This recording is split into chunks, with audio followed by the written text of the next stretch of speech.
Governor Scott had a rough week, to put it mildly. His candidate for Republican State Chairwoman, Leslie Dewar, was defeated by freshman State Representative Blaise Ngolia. This never happens.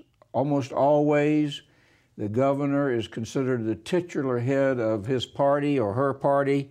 The governors always, it seems, get their way as to who is elected, the actual chairman of the party. What happened? It's kind of remarkable when you think about how much success the Republican Party had over this last election cycle. I mean, they won virtually everything, and now they are getting rid of the chair who was, at least at the back end of that process, was in charge of the, or at least ostensibly in charge of the party. There's a lot of discussion about the grassroots of the party kind of getting their backs up a little bit, if you will, about sort of a top-down approach from Scott and his allies to trying to keep Leslie Dewar as chair. That essentially, Scott was supporting her, and a lot of the sort of top echelon of the party were supporting her, but there was concern from the grassroots that this was all too top-down, and that somebody from the, again, the grassroots needed to be in the position of chairman. I think it's caught a lot of people by surprise, and it's already sent major waves through the party. Immediately after Ngolia was elected the other day, Justin Johnson, who was the executive director of the party, resigned. And Ngolia has made certain moves since he was elected, correct? To, I guess, clarify his position, reinforce the strength of his position. What has he done? Well, for instance, he immediately brought in David Johnson, who's a longtime Republican consultant and former executive director of the party, to help with the transition. He brought in another gentleman named Pavel Ideas, who's also a longtime Republican hand, to help with the transition. But it's pretty clear that they're not going to keep around a lot of the people who have been there over the past couple of years. And the party was structured in a lot of ways, or at least it appeared to be, focused, I won't say almost exclusively, but very heavily on Governor Scott's reelection. That's the kind of people that were in there were focused heavily on his reelection. It looks like a lot of those people are going to be gone, and so I think we're in a real transition stage. The other thing that's lurking out there is the 2016 presidential race, and Florida's going to play an important role in that, both in the primary as well as in the general election. So it's going to be very interesting to see how this all plays out, because they're going to put a party infrastructure in place to try to win Florida after losing the last two presidential elections here. Well, another issue that is causing a controversy around the governor and also around the cabinet involved the departure of former FDLE Commissioner Gerald Bailey. I think it started back in December, but the question is, was he fired or did he resign? And he's been saying lately that he was fired in a kind of a rude manner, and mixed signals from the cabinet. What's the story?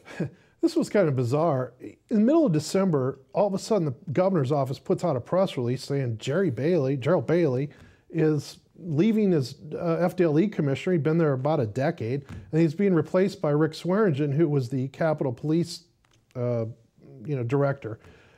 It caught everybody off guard. I mean, we all knew as the governor moved into his second term, there were going to be agency heads that were out. But we did not, I don't think anybody was talking about Gerald Bailey being out. It was kind of calm until last week, and it went to the cabinet. Governor Scott and the cabinet met, and they had to confirm Swearengen as the new FDLE commissioner. At that time, Governor Scott made some comments about Gerald Bailey resigning. The Tampa Bay Times and Miami Herald, to their credit, called Gerald Bailey, and he flat out said the governor was a liar. He said that he didn't resign; he was forced out, and that the governor's aides basically gave him no choice. So that has set off back and forth and quite a bit of disclosures about things that have gone on with the Scott administration. One of which Bailey has again been reported as saying is that the governor's aides wanted to use he and FDLE for political purposes during the campaign this past year. The FDLE is supposed to be ostensibly an independent agency in the sense that it needs to be able to investigate state agencies. It needs to be able to investigate various things that it really can't be tied to one politician necessarily or one administration. It's supposed to have some distance.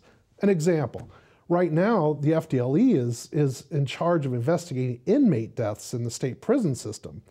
And there's a lot of scrutiny of that whole department the Department of Corrections at this point. Well, if the FDLE is too closely tied to the Scott administration, will it have the independence to come down on the Department of Corrections if it finds things wrong? So, I mean, that's an example of why there's supposed to be some distance. Well, I guess a question would be, does this story have legs, or is it about over? Do you know? Do you have a sense of it?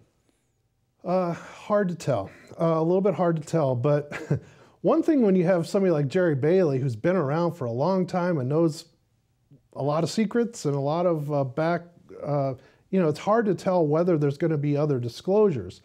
One of the other things that's come out of this is the FDLE commissioner is supposed to be approved by the cabinet as well as the governor. The three cabinet members, Chief Financial Officer Jeff Atwater, Attorney General Pam Bondi, and Agriculture Commissioner Adam Putnam, have looked sort of out of the loop on this whole process. At first they sort of indicated they, were going along with the governor and that Gerald Bailey was a great guy.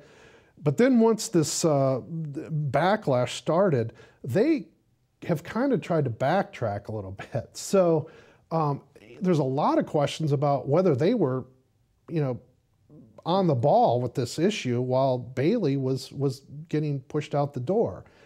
And so there's a lot of ramifications to this, political as well as, the FDLE doing the things it does, there's, they need, if there's any potential conflicts with law enforcement, that could be a real problem going down the road. Thank you, Jim.